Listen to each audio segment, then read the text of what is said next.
ሰው በዚህ ዓለም በተገለጠው ዓለም ማቴሪያል ወርልድ ላይ ቁሳዊው ዓለም ላይ ገንዘብ ካለው ፓወር ካለው ኢኮኖሚካሊ ፓወርፉል ከሆነ አላህ አክብሮታል ብሎ ሰዎች ያስባሉ እሱም ያስባል በተቃራኒው ደግሞ የሰው ልጅ ድህነት ፈተና ሆኖ ከቀረበበት አላህ እንዳዋረደው ከሌሎች ሰዎች ዝቅ እንዳደረገው አድርጎ ያስባል ይህን የተሳሳተ ሚስኮንሴፕሽን ቁርአን አማ ጁዝ ውስጥ ሱረቱል ፈጅር ላይ ሱረቱል ፈጅር ምዕራፍ 89 ቁጥር 15 ጀምሮ فأما الإنسان إذا ما ابتلاه ربه فأكرمه ونعمه فيقول ربي أكرمن የሰው ልጅ ይላል አላህ the human psychology የሰው ልጅ ሳይኮሎጂው የሰው ልጅ ጅብለቱል ፊጥራው ማለትም ናቹራሊ የሰው ልጅ ከሚያስበው አስተሳሰብ መካከል አንዱ ገንዘብ ሲያገኝ ጌታ ያክብሮኛል ብሎ ያስባላል ግን አላህ ሲጀምረው አያውን فأما الإنسان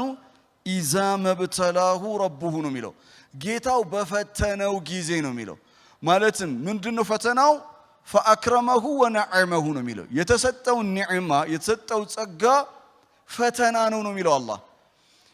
የሰው ግን ፐርስፔክቲቭ ወይም ደግሞ እይታው ምንድነው ሰው ፐርሴፕሽኑ ረቢ አክረመን